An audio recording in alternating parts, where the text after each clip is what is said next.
talk about beginning Tennessee history, first thing you want to do, and this is anytime you do research, you want to be aware and beware of history. You have to really know what's going on in the area where your people settled.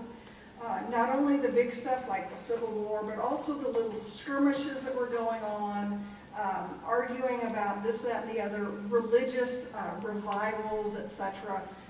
1800s were a big time for religion, and Kentucky and Tennessee were two of the hotbeds of religious revival. So you want to pay attention to your ancestors' religion and what's going on. We have early peoples in settlement, of course. We had Native Americans there, of course, and then we had the French and the Spanish coming in. They were doing explorations at that early time. They came in along the Mississippi River, where the Choctaw, the Chickasaw, and Coshada were living, and they were sort of getting into their territory, trying to make friends, trying to take over. And then along the Tennessee River with the Cherokee and the Shawnee and the Miami. I know people in Indiana tend to think that the Miami were only up here, but actually they spread way much farther south. Most of these tribes were displaced as time went by to the farther south and to the west. And of course the Cherokee, that's along the Trail of Tears. They came out of the Carolinas and Georgia, came through Tennessee, a little bit in Kentucky, and through Missouri and Arkansas into Oklahoma to be resettled. They had really sort of fit in for the most part with the European culture that were coming in, but some people wanted their land. There was gold in some areas, there was fertile property, and because the Native Americans had a different view of land ownership, some people just felt they could move in and take right over. And then we had settlers from Virginia and North Carolina pushing them out farther and farther along. And then in 1775 we had the Watauga Association. Now we'll get back to that in just a minute. Also, you want to be aware that always land informs the settlement. Rivers and mountains and valleys made a difference when people moved into places. And Tennessee has very, very various types of land. In the east you had mountains, and then the Great Valley of the Tennessee, and then the ridge, and you had the Cumberland Plateau, and then you had a central basin, and you went up a little higher, a highland plateau, and then down into western Tennessee and down to the Mississippi River. So you have a lot of various landforms along in there. And these days you get on the interstate and you're just sort of cutting right through all those hills, and you see the hills come up on either side of you, or you go up and down, and it's not that big of a deal. But these were barriers to our ancestors. When they were moving along, they tended to move north or south where the valleys were, because that was easier to move than up and down the hills. So pay attention to the land formations. The Watauga Association was formed in 1775. In 1775, they completed the Transylvania land purchase with the Cherokees. The Watauga Association went in and bought up land from the Cherokees, who didn't really own it, and they just figured, go ahead and buy it, nobody owns it anyway. We'll take what you're giving, and then you can figure it out on your own. This purchase, this land, included the Great Grant, 20 million acres between the Kentucky and Cumberland rivers. There was a lot of land there. But the deal was considered illegal because the Native Americans had no one really to speak for them. But the association allied with the revolutionaries during the war. So they were sort of pushing that maybe this would be legal, they could move in and take over. So the deal was then approved by North Carolina in 1776, which made it part of North Carolina. Oh yeah, that's fine, it's our land. Remember, the British were still saying it's our land, it's our property. But the problem with North Carolina is that they couldn't administer it well. If you picture North Carolina and then this long stretch of Tennessee, almost to the Mississippi River. The people that were running North Carolina were really over along the coast and a little bit farther in, and all the rest of this land was just out in the middle of nowhere, and they couldn't look after it. The residents that lived there wanted independence from North Carolina, and there were constant conflicts with the Native Americans that stayed there. So this was a hotbed of problems from the 1770s all the way up to about 1800. Among other things, we had the state of Franklin. There were people in eastern Tennessee. If you look at if you look at this area where the Great Valley of East Tennessee is, okay, that and a little bit into the Cumberland Plateau, that's where the state of Tennessee, state of Franklin was. There were basically 8 counties, and you'll see them on the map, but you can look at a map and see them. But it was that one little section of Tennessee. It was more populated in the 1780s, and they wanted to be separate from North Carolina because North Carolina wasn't meeting their needs. It operated independently from North Carolina, but it was unrecognized. So they acted like they were a state, they were passing laws, they were selling land, etc. But North Carolina said, no, you can't do that. Along with the Watauga sale, it showed that the residents there really wanted to handle their own affairs. They wanted to take charge of their own destiny. And among other things, they were making overtures with Spain over trade and security. Now you have to remember, this is 1884 to 1889. This is after the end of the Revolution. North Carolina still owns this great swath of Tennessee, but they can't administer it. It's too big, they're too far away. The people there in the East Tennessee area wanted to run themselves, wanted to have their own area. And you're thinking, why are they're dealing with Spain? Well, the Revolution actually was, you have to remember, a bunch of colonies that banded together to draw away from Great Britain. And many of these colonies still considered themselves separate from each other. They formed the United States, and really their goal in forming the United States was international trade and security. But here they are out in the state of Franklin in East Tennessee, and no one is concerned with their security, no one is concerned with their trade. So they're making overtures to a totally different country, and the United States didn't like that. I can't imagine why not. But you have to remember, this mindset continues on 75 or so years later when people are talking about pulling out of the United States again and forming a new country. This was something that historically was accepted that they could do that. North Carolina tried to reassert the control, but they finally ceded the western lands to the federal government because they just couldn't look after it. The federal government, in 1789, the federal government got it, and they reserved enough, North Carolina reserved enough to be able to give land to North Carolina Revolutionary War soldiers as land. Now, the bounty land, you have to remember, bounty land didn't mean you served in the military, here is your land, go out and settle on it. That's not the way the bounty land worked. The bounty land was, okay, you served in the Revolution for North Carolina, we'll give you 160 acres. We're not giving you a specific 160 acres, we're just giving you a piece of paper that represents 160 acres.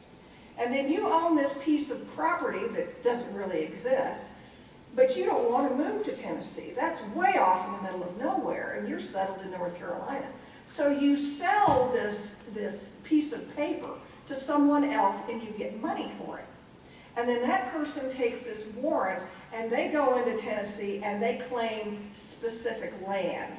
So that's the whole thing with the bounty land. The soldiers seldom actually moved and settled on that land. Someone else bought it and settled on it instead. So North Carolina kept enough land in Tennessee that they could hand out to people. By 1795, the population was sufficient for statehood, and it became a state. 75% of the residents wanted to be a state, and so it became a state in 1796. Any questions so far? Am I overwhelmed you? Okay, let's move on. Yes? The boundary land, was that just North Carolina? No, other places had their own bounty land. Virginia had it in Kentucky and parts of Ohio and some of Indiana, and Pennsylvania had some land, and other places had land as well. Virginia didn't have in Tennessee. Not, they had a little, but not much. Most of the Tennessee bounty land was for North Carolina. That's the ownership. Sometimes the border traded back and forth, and so you may end up with some of that, but most of it is coming from North Carolina. Okay. So one thing you'll want to look at, and this is in your handout, are Tennessee county formation maps. This is a more or less current picture of Tennessee right now. You can see all the little counties in there, and you can click on them. This is what it looked like in 1777. You had some vague areas over here, and then a great big swath of nothing. And then you see it change. This is 1803, this is 1803, 1840. You see this here, there are more counties by that time. So you see, as more people came in and settled in the counties, and the counties, which were good sized to begin with, began having enough people, and the county seat perhaps couldn't administer all the little areas out. So they started dividing up counties, sometime into 2 or 3 sections. Sometimes they would take 2 counties, carve off bits of them, and put them to form a new county. And these county boundary changes, these maps are terrific for figuring out where that happens. There are some other good sources as well, but you do want to pay attention to who owned the property, because the records that you want may be in 3 different counties, even though the family never moved. They settled one place, their marriage took place in one county, and then their children's marriage may have taken place in a different county, even though the family was still in the same place. So you want to pay attention to those county boundary changes. And this is 1777, and you can see how many more counties there were. Now, slavery in Tennessee, again, this is an important part of Southern research. In East Tennessee, again, this has to do with the land formations. East Tennessee, you had subsistence farmers, small landowners, very few slaveholders. And usually the people that did own slaves, they owned 1 or 2, and these people were almost part of the family, if you want to consider that they were being owned. They still didn't have any rights, etc., but they sort of combined into the family. They were sometimes they were close, etc., for being owned.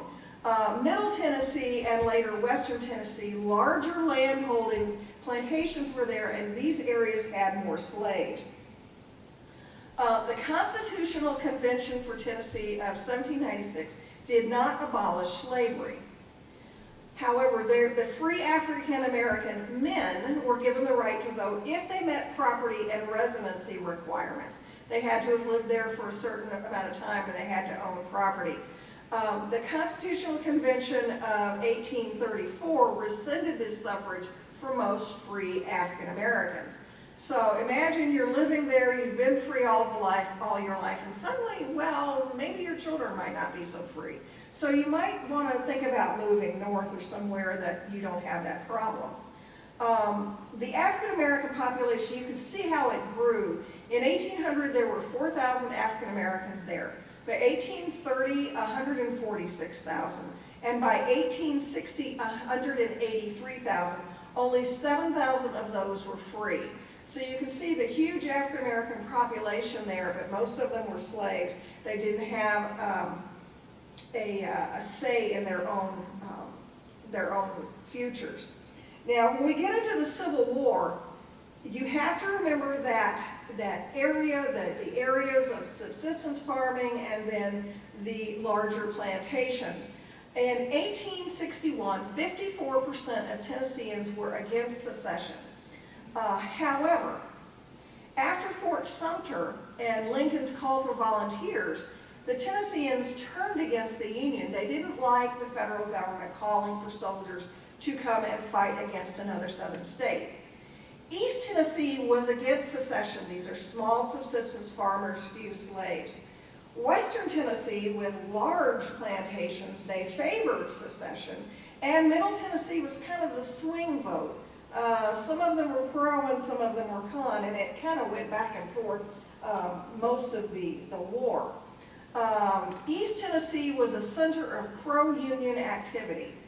So you have to remember that little corner up there, they had a lot of, it was kind of like a V of pro-union stretching into the south. Tennessee had many battles in the state, so it got pretty torn up. The state ratified the 14th Amendment abolishing slavery in July of 1866. Because they did that so quickly, they were admitted to the Union fairly quickly thereafter, and they didn't have a military governor during Reconstruction. So you didn't have other people, Northerners, coming in. You still had the people of Tennessee basically voting their own way. However, 80,000 former Confederates were disenfranchised at this time period. They had to earn their right to vote back again. And the Jim Crow laws, of course, stretched well into the 20th century. So you see there's a lot of problems there that you're going to have to address, both in rural areas and in the cities. So this is just a very, very brief overview of the older history of Tennessee. Always familiarize yourself with the history of the area that you're researching for the state and the smaller area that your ancestors lived in. It's going to make a difference to how they thought, how they acted, and what they did. Now, when we get into search strategies, this is sort of the way I often feel with searching. I'm in a big boulevard, and there's all these places stretching off, but a lot of them are dead ends, you see there. And then I'll go up one path and then have to come back and try another path. And that's just what research is, and we all know that. Best sources are vital records, which I'm going to include cemetery and mortuary in those because they can supply birth dates, etc. Land, deed, and tax records, property records, these are all very important for helping to determine that family lived in a certain area at a certain time and what they owned, and the deed and land records can sometimes give you familial connections. Also, you want to remember that property included slaves. So you will see property records and you'll see people's names there that aren't your family, but perhaps people that were owned by your families. Will and probate records are a terrific source. Will records, someone decides how they want their property divided up, and the probate is the court record that actually, the court proceedings that actually execute those wishes or decides what's going to happen. Other court records, civil court and criminal court, always fascinating, always a pain in the neck to read. Histories and biographical sources are terrific. Church records can be wonderful, and of course, my favorite is always newspapers. I love newspapers. We're going to start with the vital records. The state did not keep birth records until 1874. And even then, few counties or cities started then. The state wasn't actually actively keeping them. They didn't care. People were born out on the farm. They were born at home. The state doesn't care. They can't get any money out of you at that point, so it's no big deal. Most counties started keeping birth records between 1908 and 1939. I know you're thinking 1939, that's pretty late. Yes, it is. But again, the counties didn't see any need to be keeping these records. When they did start keeping the records, it was usually to find out how many people were, the statistical, how many people were being born. It wasn't like they cared that Joe Jones had 4 children and Matthew Smith had 3. They didn't care about that. Family Search has some collected births between 1828 and 1939. But again, these are very sketchy. Don't think, oh, they're born, I'm going to go and find their birth record, because you probably won't. Ancestry has delayed birth records, 1869 to 1909. Now, I remember one of the first times this is back in the 80s, first time I mentioned delayed birth records to someone, she had this aghast look on her face. And I could suddenly picture what she was picturing, that they made the woman hold that baby for a while. No, delayed birth records were when a child didn't get a birth record, but later on they needed a record to show their age for Social Security, or they needed to show their citizenship for war work if they wanted to work during World War II. Nowadays, people are having problems because they're filing for Social Security, they need to get a passport, they need to get a driver's license. And people are coming in and looking for records because they were born in the 20s or 30s in a place like Tennessee or even a place like Indiana, and they didn't get a birth record, and they've never seen the need to get one, and suddenly they have to be paying attention to this sort of thing. So for Tennessee, you check with Ancestry. Their births, they really started keeping births in 1914. There are no indexes online. You'd have to obtain them from the state. But you want to start with the counties to see what the counties had. There are no death records before 1872. Again, you died, they buried you, they didn't care. The probate court would care, because then we had to split up all of your property and we're going to tax it or something like that. But they really didn't care what people were dying of. Starting in 1872 to 1908, some counties were keeping records, but again, the records were incomplete. If the parents if the family member didn't go down and register that death, it might not have gotten registered. There is a state index from, I'm sorry, that says 1980, but it is 1880 to 1912. This is in your handout. You can see what's there. Don't count on, it's serendipity if there's a death record. Don't count on it actually being there. Ancestry has death records from 1872 to 1923, and Family Search from 1874 to 1955. So there are a couple of places you can check for these records. I would check all of them, because the various websites will sometimes access different records. So you want to make sure you're accessing everything possible. Any questions? Okay, I'm going to show you a couple that I like.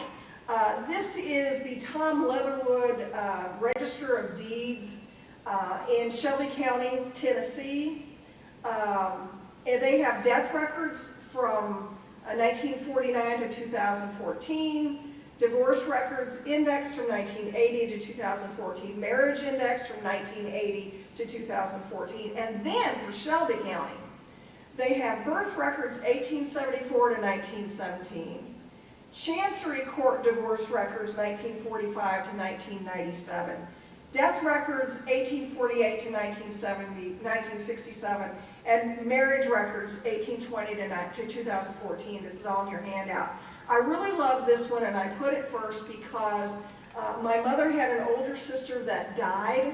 Her parents had moved around following her father's business, and I had no idea where he died. By the time I was getting into this, no one where she died. No one remembered where they were living when she died.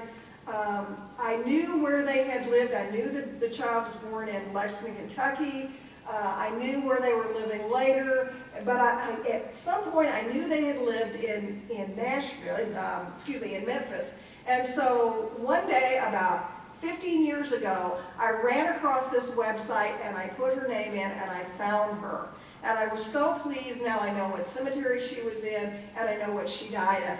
I knew that she had died because of the family Bible, but I didn't have the actual records. So this was like one of those moments. So these are great sources. You're not going to find them very many places though.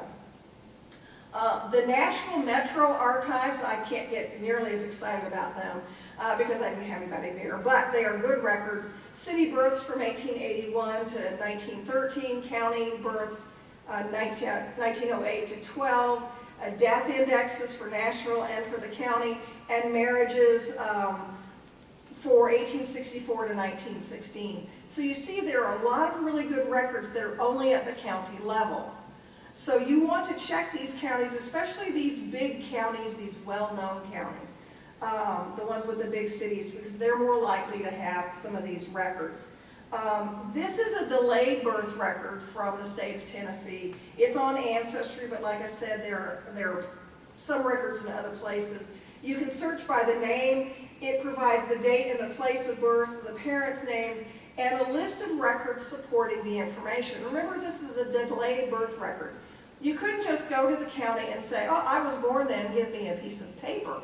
You had to produce documents, affidavits from people who were alive when you were born, military records that stated that you stated your birth date was a specific day, insurance records that, again, stated your birth date was a specific day. So you get these really great supporting records as well, and sometimes they can give you clues as to other people within the family.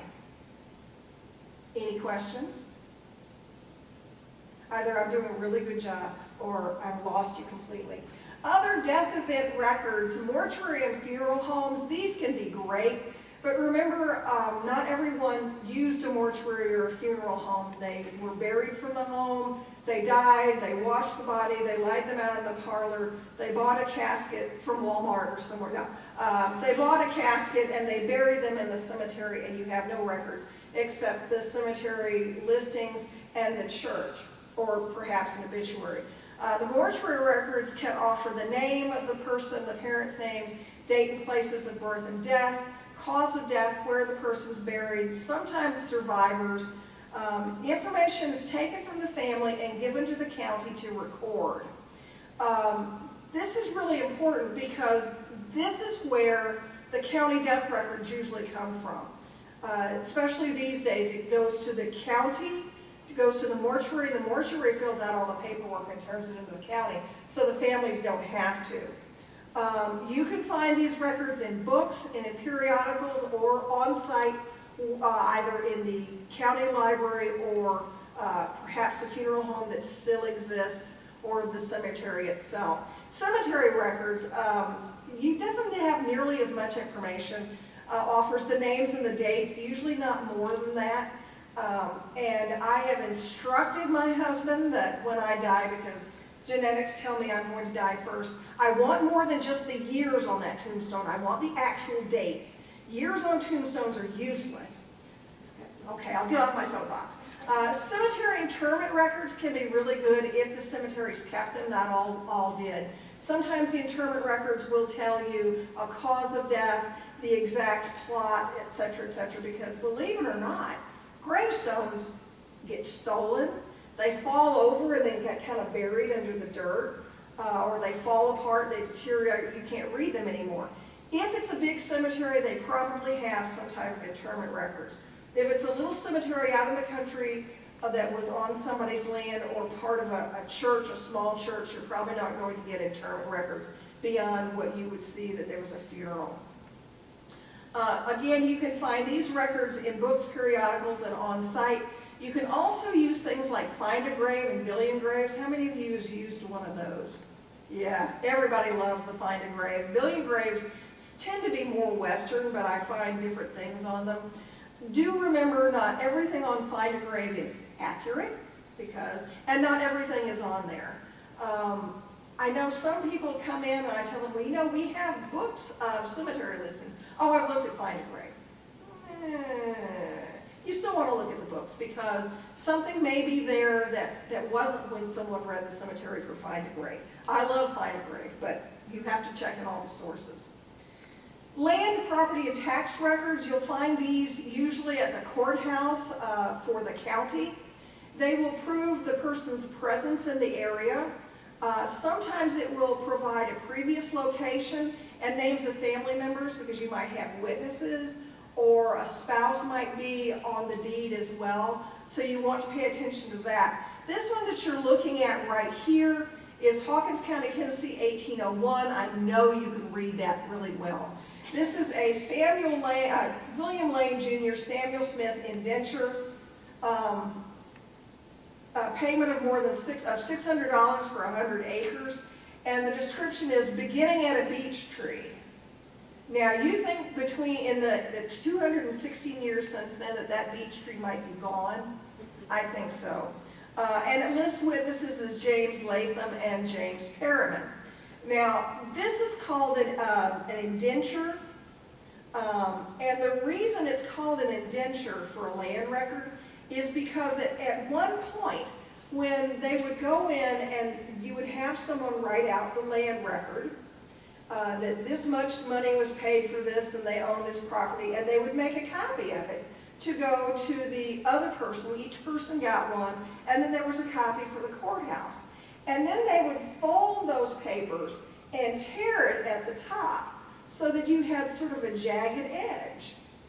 And that jagged edge was meant to prove, if you had an issue later, you could say, well, see, this is the indenture and it matches the one at the courthouse. But this person who's trying to cheat me, he doesn't have one that matches the one at the courthouse. So that's why you'll sometimes call it an indenture. It's because it indented all that. Okay, now you also have court, wills, and probate records. Court records are fascinating because people love to sue people. They love to sue them today, and they love to sue them way back then. And they would sue over everything. Your cows got into my corn. Your tree fell into my house. Well, they still do that today, don't they? And then the will records, someone would write up a will and say, I'm leaving my property to my beloved son, and I'm kicking this son out of my household, or I'm leaving him only $1. Now, you have to remember, sometimes when a child was only left $1, he or she had already gotten their cut. So the $1 was just basically, I love you, I'm remembering you, but you don't get anything because this kid has stayed here and he gets the property now. I've already given you the money. So you can't automatically assume when someone gets $1 that they've been somehow cut off, but I like to imagine the scandals. And the probate is when the will goes to the court, or the estate, if there's no will, the estate goes to the court, and the court decides what to do with it. This particular one, I know you can read that, I just want to show you, this is a transcription of it. David Wagner of Johnson County, Tennessee, wrote his will March 20th, 1845. He left property to his wife and his 3 youngest sons, and property to a son named Andrew. Other children are mentioned by name, but they didn't get property. Slaves and other property are mentioned, but only one slave is mentioned by name specifically. Usually it's just the Negro woman who's 35, or all of these, or all of these, or all of these. But sometimes you have one specifically mentioned. So when you go through the probate records, you'll find that sort of thing. And if you are doing this, remember that people would write wills before the Civil War that didn't get probated until after. So sometimes the property that's mentioned in the will may not be the property anymore. You can also find county histories. This specific one is from Clayton's History of Davidson County, Tennessee. Davidson County is national. This is 1880. And this is John C. and Sally Lassiter Bowers, and it gives a nice little article about the family. Mr. Bowers is a quiet, unpretentious man, a good farmer and citizen. And isn't that nice? And then you have the pictures of them. And Mr. Bowers does look kind of quiet and unpretentious, but his wife kind of scares me. I love the pictures. Of course, you know, you never know, maybe she was a really nice person, but nevertheless. Church records are a fabulous source when you get lucky. The North tends to have, and parts of the Deep South, tends to have more Catholics, more Lutherans, more Episcopals, and they all keep really great records because they have infant baptism and the infant is identified. But a lot of the people in Tennessee are Baptists, and they don't have infant baptism, so you're not going to have those great records. But do not think that just because your family lived in Tennessee and they were Baptists, that you won't find really good stuff. This Union Baptist Association lists the first 11 members who belonged in 1849, which will tell you that that these people lived there at a specific time and they were going to church. And that's really important to know about your ancestor. And then it also lists new members. It mentions, you see, Miller's Daniel, C-O-L. This is a slave. Daniel was a slave belonging to the Miller family, and he was a member of the church. Below that, I pulled up the Rollins family. They all joined in 1857. You see a whole list of Rollins. And then at the last one, you see Cyrus Miller. He died October 16th, 1862 at 6 p.m. So you get deaths in here. You get, sometimes you'll get marriages. A Baptist church record verified a husband's name from my ancestry, not in Tennessee, but in Alabama. So don't think, just because they're Baptist, that you don't want to mess with looking at them, because they're really important to view. Newspapers are absolutely fabulous, and this one just popped up.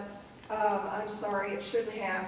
The first newspaper that you can't see because it's behind there were babies born in Nashville in 1887. Remember, there really weren't birth records, but the newspaper paid attention to who was born and would include it in the newspaper. Now, was this every baby born in Nashville? No. But you can sometimes find a mention of a child being born. And then the next one, we have Isaac Taylor married Cordelia Vance in Bristol County, in Bristol, Tennessee in 1876. Rosine Fair, the cleaner, was divorcing her husband Rudolph in 1871. Colonel W.H.P. McDermott died in Nashville. He was a proprietor at the Athens Hotel. He died in 1854. These got all out of order, and I'm so sorry about that. James Sizemore was killed by his wife and Bud Tipton in 1881. Ooh, isn't that fascinating? And then Walter Chilton. Yeah, this is the one. James Sizemore was killed by his wife and Bud Tipton, 1891. Poor James Sizemore. His wife didn't like him anymore. And then Walter Chilton is injured in a train accident. So you find really good stuff in newspapers. They are not always indexed. I mean, if you're lucky, and these that I pulled here, they're from newspapers.com. Big cities, small cities can be on there, and they are great. You have to remember, though, when you're searching the newspapers, is that they are searched by optical character recognition. So the computer is seeing the letter and deciding what it looks like. And if you have a B that's broken at the bottom, the computer's going to see that as an R. So you have to be kind of careful about how you're searching. Also, not all the newspapers obviously are included. The nice thing about the newspapers at this time period is that a lot of them, especially the smaller towns, are only like 4 or 8 pages. And if, say, they're 4 pages, the first page may be all ads. The second page may be all national news. The third page is where the local gossip and the local news is. And the fourth page is just ads again, because ads are what sold the newspaper. So if you can't find the newspapers online, ask the local library to see if they have newspapers, and see if there's anyone that you know that will loan them on interlibrary loan. You could borrow them, or you may actually have to go down. But like I said, once you get used to the paper, you can skip over usually 3/4 of the pages looking for the information about your family. So they can be really neat to see. And I'm just going to pass on this. Okay, record sources. You want to know how to find this stuff. Well, because we are at the Genealogy Center, we're going to start with that. How many of you have used our wonderful catalog? Yeah. We have a cataloger here tonight. She is wonderful. It is not her fault. The catalog is not terrific. Our wonderful catalogers do their best. But you have to remember the catalog that is purchased for the library system is purchased to show children's books and movies and media of all types. And sometimes they don't do as much for the in-depth cataloging that we would like, that our catalogers would like. Nevertheless, it is still a source that you need to use. You can type in the line right there. You can type the author, title, or subject, or a combination of any of those to find what you're looking for. Do not use abbreviations. CO, I know it's probably county, or maybe company, or maybe who knows what. Spell those words out. Remember, your subject can be a location or a record type if you're looking for cemeteries or you're looking for vital records, and you can combine that into a location and cemeteries, or a location and birth records, etc. You can also search keyword, which is basically the same thing. You're searching the author's last name and the location, and the keyword is cemeteries or whatever. The results will show you the author, title, and our call number of the book. And then you can click on it to view the bibliographic record, to view the publisher, the publishing place, how many pages it has in it, whether or not it's indexed, and how big it is. If it's over 30 centimeters, it may be an oversized. Usually our catalog will make a note, but a couple of weeks ago that note disappeared for some strange reason. Not our cataloger's fault. In fact, they fixed it. But you have to sort of be aware that sometimes things go cattywampus. So if you're not finding the book, look under where it says cm for centimeters. If it's 30 or over, it may be an oversized. You can also select an action. See, it says select an action, and you can place a hold. Well, no, you can't. Remember, this is a catalog for everything in the system. Holds don't get placed on Genealogy Center books. You can add it to your list, which is way complicated, and I would suggest you just create a separate list of your own. You can email it to yourself or text it to you. That means emailing or texting the call number and the author and title. You're not going to actually get the book texted to you. You'd be surprised how many people expect that. And I have to disappoint them. Or, which is the most important one, is to click print, and it will generate a list. You can go down and click on that original list. You can click several things, and it will print up a list of 6 or 7 books for you that you can then take the list out and look at the catalog. Have any questions about this catalog? Okay. You can also use our Microtext catalog. The microfilm is right next, microfilm room, reading room is right next door. All these black cabinets have our microfilm and microfiche in it. It's a huge collection. I will admit that much of the material that's been microfilmed in the past is now quickly going online. So this is getting to be sort of an old technology. And thank heavens for that. So if you go to our website and you click the little spot that says databases, I know you could read that really well, can't you? I just wanted to show you where it was. And when you click on that, it pops up, and it's got this whole long list. The Microtext catalog is the second one. So you click on that, and you get something that looks like that. And you can check your subject, be it a state or census records or whatever. You can decide what you want. Most of the time you're going to click on state and then select your county and go from there. And then when you select that, you will see this is Adams County, Indiana. It has Adams County, it has what the records are, court records, tax records, etc. And then it gives you the actual title of what we're looking at, and I know you can't read it, I just want you to see what it looks like. And over to the side it tells you how many microfiche or film there are in the set and where it's located. Most of it's going to be under the state, or if it's census, under the census records or whatever. If you need help with Microtext, you need to check with one of us. We know it's difficult to navigate. Once you get used to it, it's fairly simple, but it's not something that you're just going to be able to jump right into and do on your own. So talk to a staff member. We haven't bitten anybody yet this year. You will also see, if you click on one of those blue links with the titles, you will sometimes get a detailed listing of what's on each roll of microfilm. This is really important if there's 10 or 15 rolls of microfilm. You don't want to just go over and pull it open, because it may just say court records, court records, court records, court records. But if you look at this, it will tell you what volumes and what years are covered. So check and look at that catalog.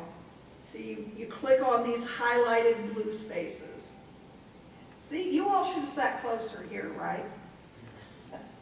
Now, the next thing you want to remember is our free databases. How many of you have used our free databases? Only 2? Oh, 3. Okay, I know you have. Good for you.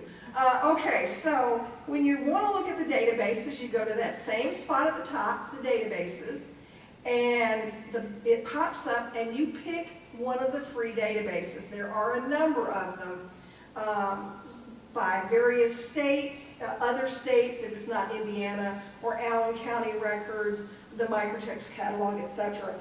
The one I'm going to highlight is the African American Gateway, which you can click on states or regions or whatever. There is the map of the United States, and then you click on Tennessee, and you can see what we have in each county.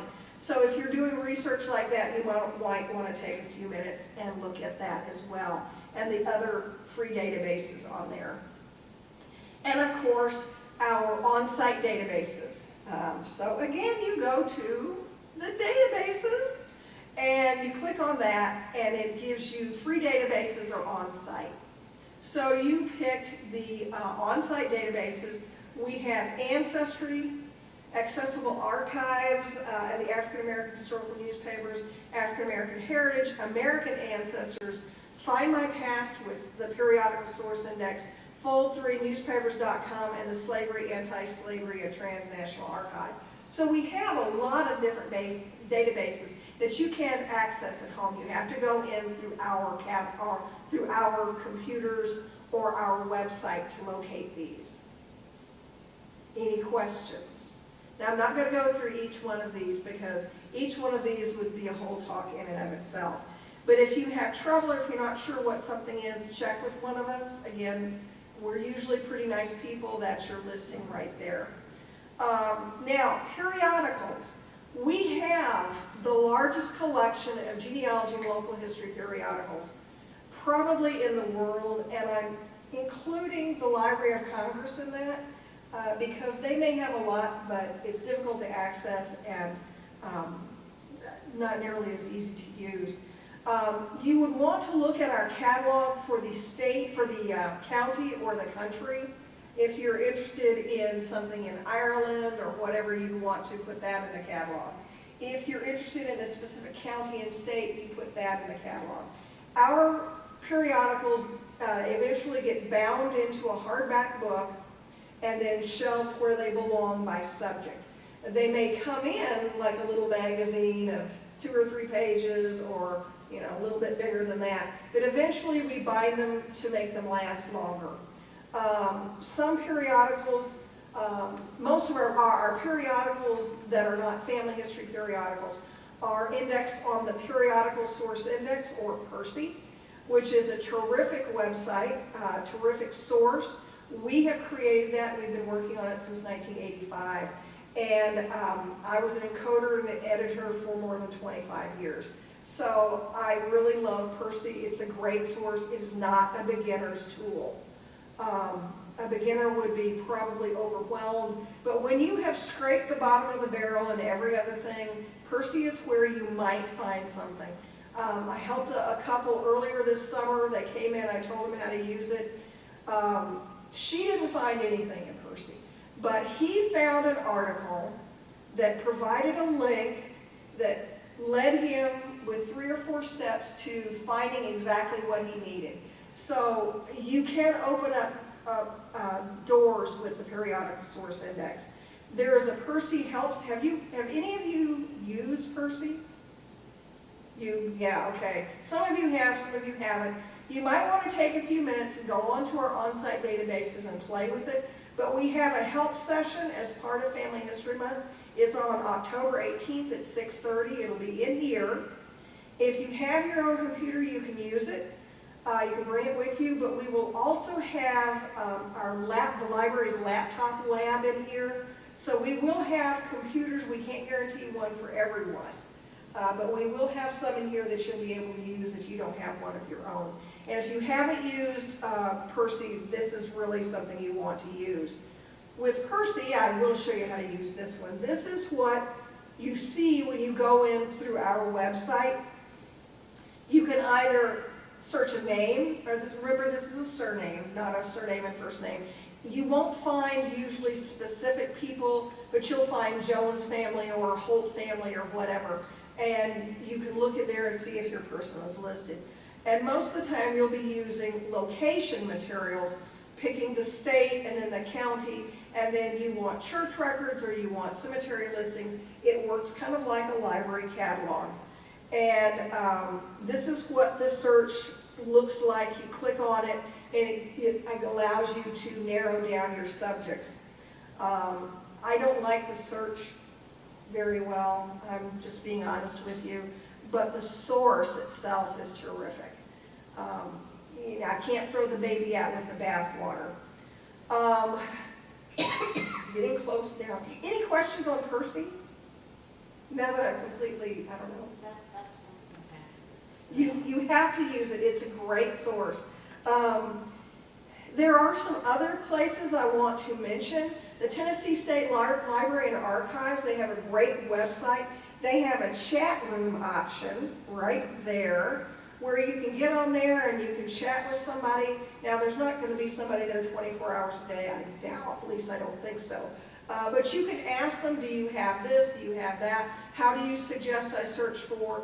They're probably not going to do research for you, but you can ask if they have specific sources or how you might find things. This would be a good place to ask if they know who owns newspapers for your county and whether or not you can borrow them for interlibrary loan. They would know that sort of thing. You could also go to their catalogs, click on Library and Archives and then click on the catalogs. Or you could just go to the section that says History and Genealogy. They have a virtual archive, the Confederate pensions, and information on locating military records, newspapers, and a lot more. So if you're doing research in Tennessee, this is definitely a place that you want to examine. The Tennessee Historical Society has various publications and a journal. Their website is in your website. I felt I had to include it, but they don't have a whole lot online. They have more that's there. You'd have to go and look at it. You could contact them to see if they had stuff that you could use. But basically, they publish. The Tennessee State Museum has more material. They have media galleries online, and you can contact them with various questions. You also want to contact other libraries. College and university libraries may have archives. We tend to think that they're just dealing with the college itself or the university itself or their subjects. But remember, most of these colleges have history departments. And history departments like archives and they want to expand out. So you might want to contact libraries and archives to see what they would have in manuscript collections and what they may have in newspapers and other sources. Google the college name and the word library, or you could go to place and Google University and Murfreesboro, Tennessee, and library and see what you get that way. The other thing you want to do is county or local libraries, because a lot of county or local libraries have local history and local genealogy. I know if you live here, you're probably used to what we have here, but most small town libraries have at least a shelf of local materials. And you want to contact them to see what they have, because sometimes what they have is unique and no one else has it. Google, I'm a big believer in Google. Google library and with the county or town that you're searching, or historical or genealogical societies. So you want to see what's out there that you could search. And also look for the societies themselves. Look for the connections on the US Gen Web. Have any of you used that? Okay, I see a few nods, most of you are reacting. US Gen Web was really popular in the 90s and early 2000s, and it's not nearly as popular now because there's so much else out there. But US Gen Web is a great source for making connections. It's all volunteer driven, so each county has a specific person who's dealing with that and organizing it. So you may have a county that doesn't have a coordinator and doesn't have anything available, and that's just the breaks. But you do want to go ahead and check US Gen Web to see what's there. Your path to successful research is to study the history of the state. Colonial, Revolution, Civil War, the economy, everything you can about the state. You don't have to get way deep down, but get a good working knowledge of the general state materials. Know which counties are involved in your search. Look around, don't just center on one county, look at the surrounding counties. Our ancestors didn't live in a vacuum. They could have gone across the county line to a church, or to do business in another town, or get sued in another town, or whatever. And remember that the different counties are formed at different times. So you need to make sure you're getting all of the counties that your ancestor may have lived in spite of not having moved at all. And examine statewide records to see what might be out there in general, and then examine all of the county records that are available here and in other places. And when you can, visit the library, visit the county, to visit the courthouse, the library, the state archives, and other facilities. If you're taking a trip, make a stop. It won't take you long. Contact them before you go to find out their hours and what you can find there. Yes. The counties, Yes. especially, also if you are like close to a state line, check the counties in the other states. In the other states, that's right. I used to live in a town that was in 2 states. Went back and forth every day across the state line. So it's no big deal. Remember, those lines don't exist in reality, only on paper. Okay, I did it. It's almost 7:30. Yes, question. I have a couple things. Number one, so my relatives, my ancestors moved from Virginia to Tennessee in 1796. They moved out in 1821 to Indiana. So I'm guessing that those dates are really both finding vital records. No vital records. You'll want to look to see if there are any church records. You want to find out if they own property or paid taxes there. You may be able to find information, and depending on where they live, there might still be newspapers. And remember, when you go back far enough, the newspapers in the major newspapers really covered the entire state. So don't just say, oh, they didn't live in Nashville, so I'm not going to mess with that. You might need to look at Davidson County newspapers to find the people out in the counties. And so the newspapers then started that early? Some of them, I don't know exactly when they started, but I would imagine by 1829 there were some newspapers. Now, whether they're available online or at the counties, you'd have to check. I don't know of any that were available that early, but I haven't done that much research in Tennessee myself. Okay, my last thing is, when you put up the Tennessee State Library or Archives, I didn't see a URL. Do I just Google that? Just Google it. Okay. Isn't it in your handout? Oh. Okay. Yeah, just Google that. I'm sorry, I should have included that. My brain is sometimes mush. But yes, Tennessee State Library and Archives, Google that. You can put in quotation marks, and you'll find it right there. Any other questions? Well, thank you for coming this evening.